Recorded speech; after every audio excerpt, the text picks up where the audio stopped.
down, I know you got me, baby. Halo Sobat Akuntan, kali ini saya akan mencoba membahas buku Analisa Laporan Keuangan dari penulis Bapak Toto Prihadi, terbitan tahun 2019, tentang laporan posisi keuangan atau sering disebut dengan laporan neraca. Simak terus ya. Jadi pada buku ini kita bisa buka di halaman 35. Nah, di halaman 35 ini di sini terdapat penjelasan apa itu laporan neraca atau istilah barunya itu adalah laporan posisi keuangan.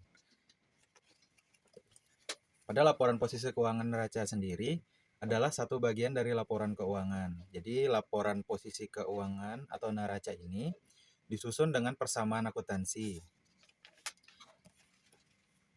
Dan persamaan tersebut digunakan sebagai cara perusahaan atau usaha dalam mencatat semua transaksi agar seimbang atau balance. Nah, jadi untuk persamaan akuntansinya itu dinyatakan pada gambar berikut ini.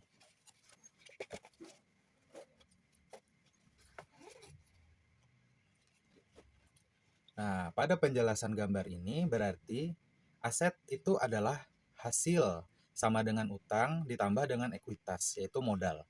Nah, dengan demikian dalam komposisi laporan posisi keuangan atau laporan neraca tersebut terdiri dari 3 komponen. Nah, yang pertama itu adalah komponen aset atau sering disebut dengan aktiva. Yang kedua adalah komponen pasiva yang sering disebut dengan utang dan ekuitas. Nah, kita lanjut ke penjelasan. Bagaimana sih sumber dana itu bisa masuk ke dalam aset? Coba kita simak gambar yang ada di berikut ini.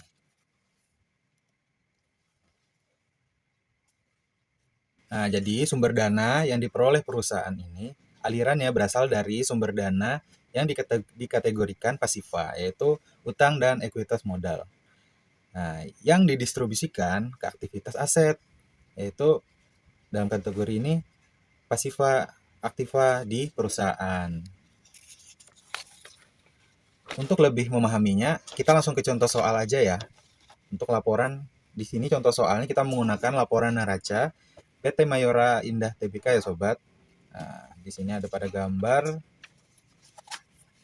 ini.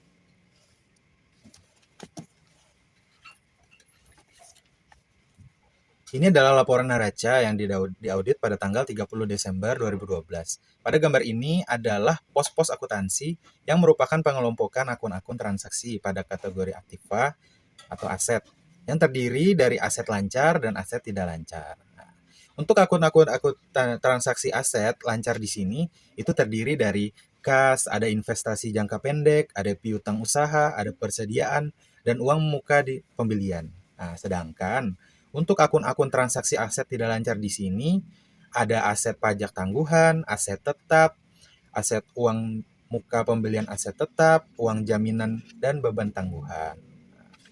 Untuk selanjutnya, kita akan ke pengelompokan akun-akun transaksi pada kategori pasiva, yaitu utang dan ekuitas, yang terdiri dari 3, yaitu ada liabilitas jangka pendek, liabilitas jangka panjang, dan ekuitas. Mari kita lihat, ini ada pada gambar ini teman-teman, ini contohnya. Nah, pada gambar berikut, akun-akun transaksi liabilitas jangka pendek di sini adalah yang pertama, pinjaman bank jangka pendek, ada usaha utang, ada utang pajak, ada biaya yang masih harus dibayar, dan pinjaman bank jangka panjang yang jatuh tempo. Nah, sedangkan untuk akun-akun transaksi liabilitas jangka panjang di sini adalah liabilitas pajak tangguhan, ada pajak bank jangka panjang, ada utang obligasi, ada sukuk mudaharabah. Dan yang terakhir, untuk akun-akun ekuitas di sini ada modal saham, ada agio saham, ada saldo laba, dan kepentingan non pengendali. Demikian sedikit penjelasan dan sharing ilmu dari saya. Mohon maaf. Kalau ada pertanyaan silahkan tulis di kolom komentar dan jangan lupa like, share, dan subscribe juga yang belum ya. Terima kasih sudah menonton. Semoga bermanfaat dan sampai jumpa di video selanjutnya.